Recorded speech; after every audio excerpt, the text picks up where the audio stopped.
And I could, then they'll play through to the end, if I go to sleep.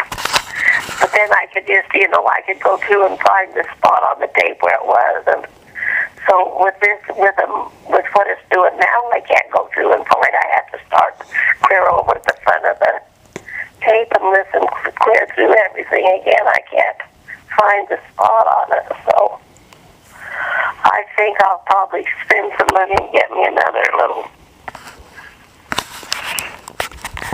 This thing I've got here is quite a monstrosity. I'm sure they make smaller ones than what I've got. This one I've got here. Yeah, that's a one thing though, is we had one of those older microwaves that just had a wind-up timer on it, and the thing was rugged as hell. It was big, it was heavy, but and Tamara didn't like it, so she had to get rid of it. But the thing was like a damn tank. There none of this programmable bullshit on it. You just turn the thing on and let it run, and there was a mechanical timer on it, and you just crank in how much ever time you wanted, and there might have been three power settings on it, but the thing just goes and goes and goes and goes and goes. And these other pieces of shit with all the programmable controls on them, you have to. You never learn how to really operate all the shit that's on them. After a while, you finally figure out if you push this button and this button, you can kind of get it to do what you want it to do. And then they go to hell after about 18 months, and you have to buy another one. That's the same way. The washers and dryers that I had, I changed the timers on my washer and all that stuff. But with this new washer, there isn't anything you can do with these new ones where you push the buttons. And if something goes out and in there, you can't. No way that me as a person go. Well, even the repairman, he comes out to fix it. The part that they have to put in it is over. None of them are less than $200. Yeah. That's on top of the service fee. So, like I say, I don't know. My washer there, those Westinghouse ones, like I say, I replaced the timer on it. I think there wasn't anything to it, and I fixed the heat elements and the controls on these new things. Like I say, the push buttons on your microwave, and your refrigerators and stuff that you get now. My mother had the refrigerator. I was going to say the whole time I was growing up, and even after I was married, Mother had the same refrigerator. So I know she had it she had it before I was born. So I know she had it for more than 20 years. And you can't get a refrigerator that continues to run for 20 years anymore. Right. They just don't. They've improved them. You don't have to defrost the ice box in the top of them anymore because they're a separate refrigeration. They defrost themselves, but they don't last. Right. So I don't. So what's Russell doing? I haven't talked to Russell for the last time that I told you that I talked to him was the last time I talked to him. How long ago was that? 2 weeks ago. I talked to him a little while ago, but I know it was before I went to court. That's probably a week before I went to court, and I can't believe it. It's already been a week and a half since I went to court with Tamara this last time. I think I called him, I think, the day after you told me that you had talked to him. And I think that's the last time I talked to him. Because he told me that he had talked to you the day before. And then something happened and he hadn't got your call back. So if I go down to the courthouse and get the I'm really disappointed that Beth wasn't able to get me more video from that situation in court. But that's the way it goes. You know what? There's nothing I can. I should have had her more familiar with this camcorder before I sent. I would have been. I shot the only video that I've got, and I would have been able to sit back there and run it. And the bailiff saw her goofing with it, and she didn't know what she was doing, and then she got caught with it. I would have been able to sit back there and shoot video and get the audio the whole damn time, but. I would have loved to have the. She tried. She tried for you. Well, yeah, she was there too. That's the difference. That's the difference between Beth and my asshole brother, who is just like Tamara's attorney. Well, why don't you just let it go? Just let it go. Just keep the protective order on you. What's the difference? Well. It's like having a criminal record. Well, you've got a criminal record anyway. Well, hey, I'll tell you what. Since that's no big deal, asshole. Why don't we give you a criminal record too? What do you want? Assault, violation of protective order, shoplifting, domestic violence. What do you want? Let's get you a couple. Let's get you a couple of charges on there if you're going to have one. DUI. What do you want? Oh, well, I don't want to have a criminal record. Yeah, sure, I get it, asshole. I get it, prick. It's fine. It's just fine for me to have a criminal record. But when it comes to you having a criminal record, now all of a sudden, I don't want to have a criminal. I don't want to have a criminal record. Oh yeah, I get it. Yeah, when it's me that has to deal with this thing, it's no big deal. When it's me that has to go to jail, it's no big deal. When it's me that gets to be beaten up by the police and spend 3 days in a concrete holding cell, no big deal. But you know what? When somebody else gets to have their ass kicked, when somebody else doesn't get their money. When somebody else gets to have the criminal record, now all of a sudden it's not so okay. Now it's not so much just let it go.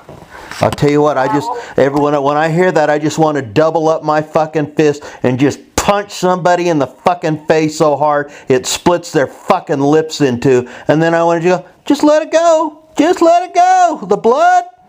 You're thinking about getting stitches to get that. Just let it go. Take your own advice, asshole. How old the guy is plus that attorney? Tamara's attorney?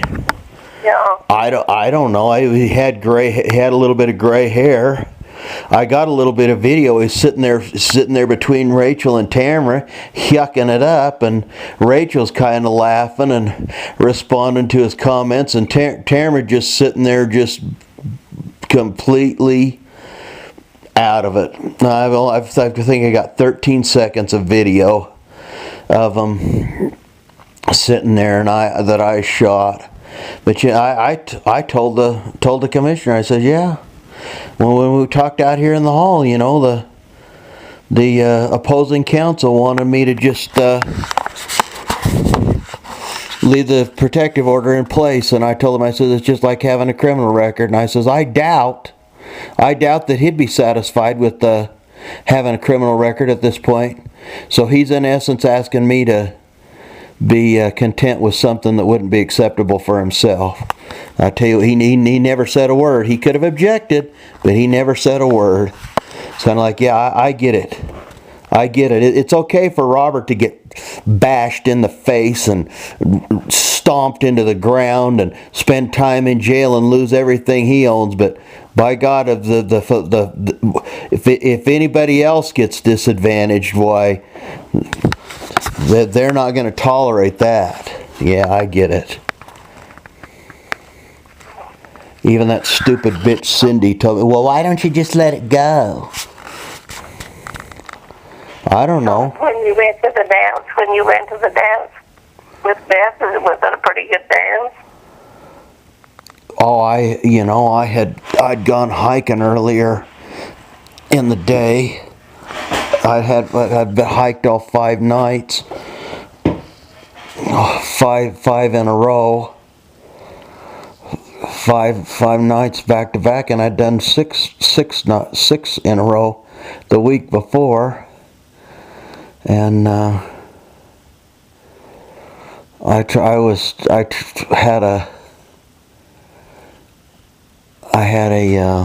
tried to tell myself that I'd make it till 11:30, and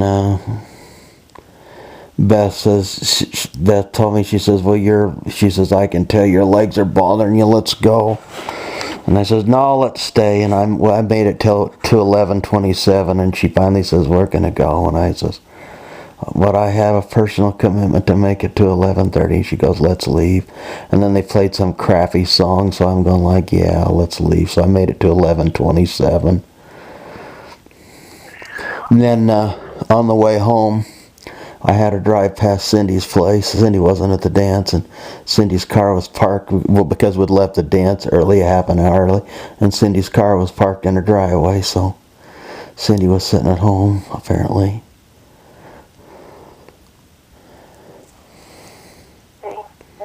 I just get the biggest kick out of what I'm supposed to be okay with. What I'm supposed to let go, and the other one I get a kick out of is move on, and it's kind of like, well, I did move on. I got rid of the whore that I was married to, and not only I got the kind of divorce where we don't talk to each other anymore, and that included, and that's all inclusive. I never have to call her up and go, oh, well, what are we going to do with visitation? No, there is no visitation.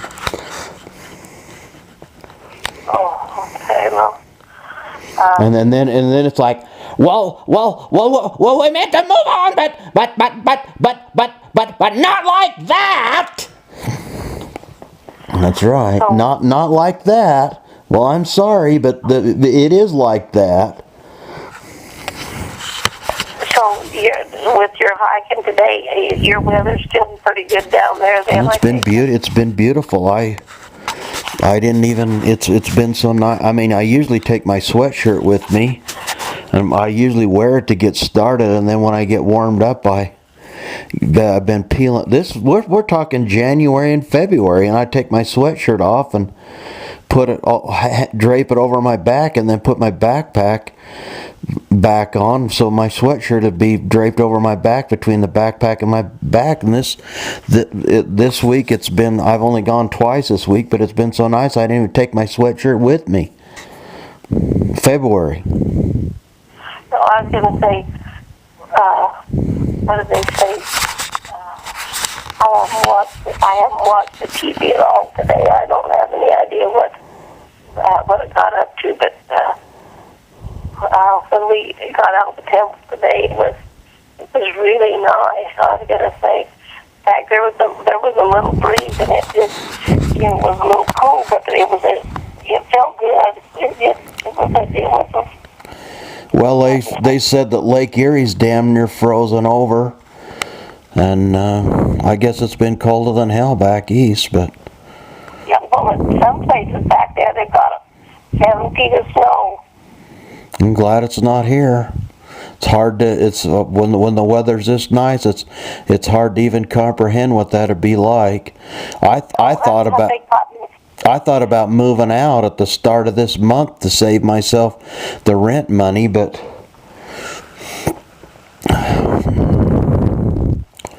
I thought I'll have to. The weather's been nice enough. I thought I'll be able to sleep in the van, and it has been, even in February, and it has been. But then I thought, no, I don't want to have to deal with that distraction before I go to court. And I got a bunch of crap here. I'd have to find some place to put my stuff. Tina and Darren want my stuff out of there. They said they're going to have the siblings over sometime in the last weekend of March, and they're going to divide stuff up, and then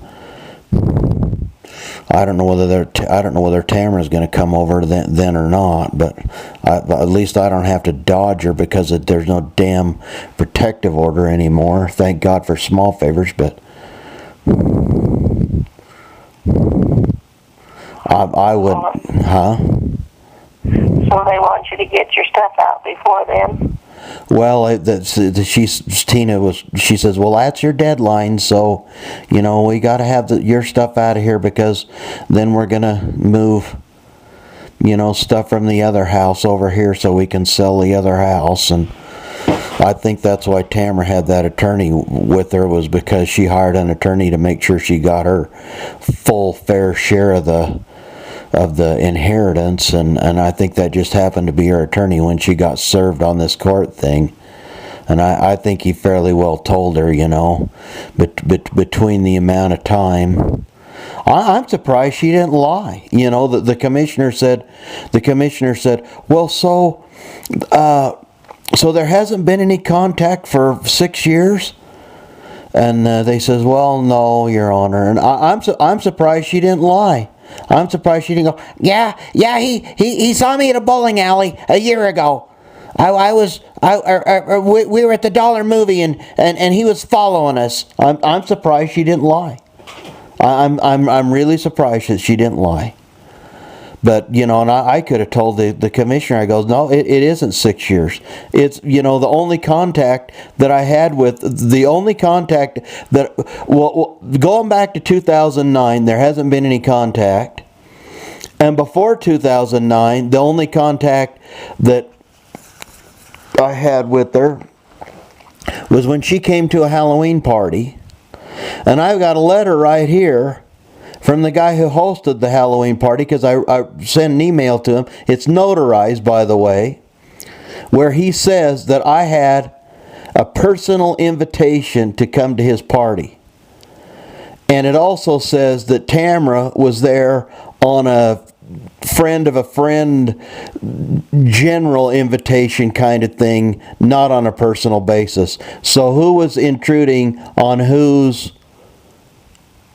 social domain at that? She was intruding on. You gonna blame me for that? And I'll tell you, I could have got into it too, because that lying asshole cop that was there, he lied, and I could prove it because they proffered his testimony, and he claimed that he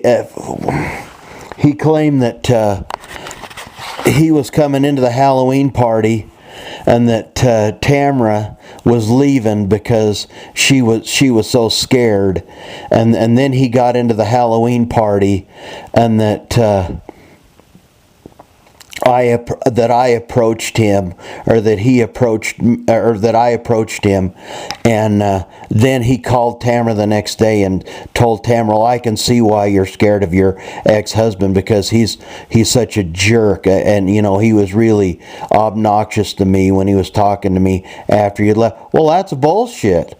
And you know how I can prove it? If she was leaving the party after he was walking in, then when he got into the party, if I was there, how the hell would he know who I am? See, right there, that proves that that's a bullshit story. We're not acquainted with each other. I could have subpoenaed him and picked his bullshit testimony apart like crazy.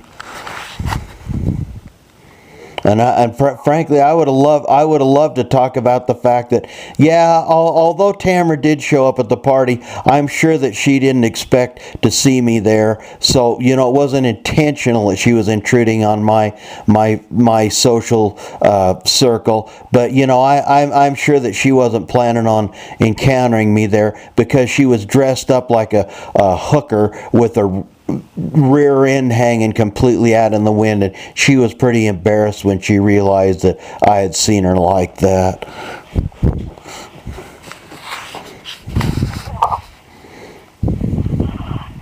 Okay, well,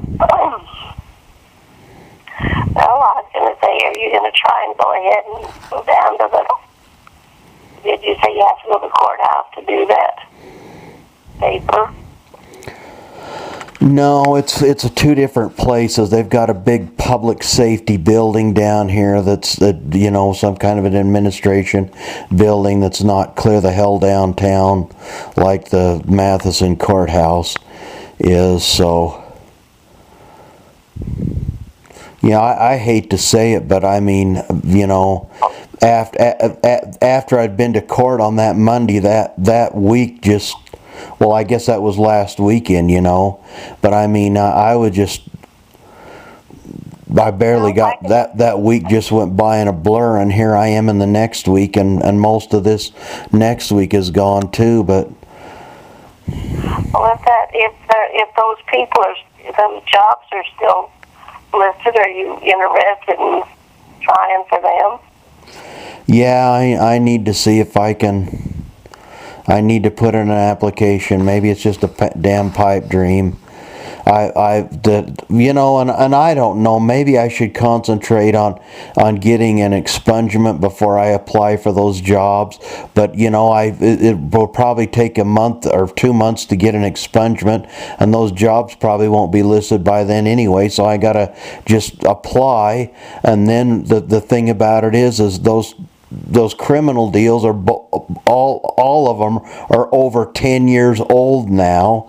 So it's like, you know, are you really going to hold those against me after 10? I mean, I suppose they could, but you know, 10 years really? So anyway, you know. Yeah, well, like I say, The only good the good thing is Knucklehead Kent's in Seattle doing his. I still get the biggest kick out of the fact that they pay that knucklehead $25 an hour to do to do this computer crap, you know. And the other thing is like he thinks he's so proud of what he can do with computers. And I've caught on to this shit. You know what these computer people do? They get on the internet and they look up how to do the stuff that because they don't know how to do it, or they try something, and if it doesn't work, they try something else, or they call up the manufacturer and ask for the technical help. yeah. But I had a deal on my computer that I didn't like, and I could have given it to Kent and says, "Will you take this off? Will you get rid?" But you know what? It took me about 3 or 4 months to finally get it done. But what I'd do is I'd go on the internet and do a search and say, "How do you get rid of this thing?" And I tried 3 or 4 times, and it didn't work. And then I finally pulled up something in the search that told me how to get rid of it, and I did it, and it worked. And but you know, we were downtown a couple of weeks ago, and Kent found a parking place, a parallel parking spot along the street there. And he sat there for, I don't mean to exaggerate, but 10 minutes trying to get his car parked. And I finally says to him, I says, do you want me to park your car for you?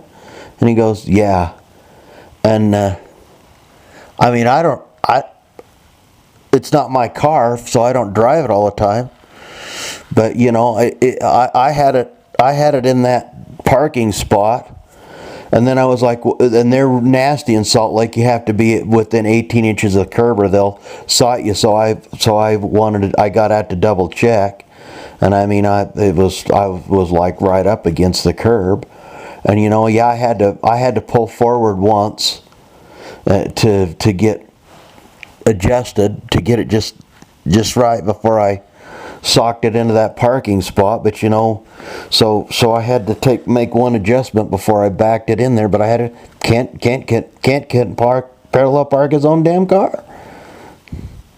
They pay him $25 an hour to be a computer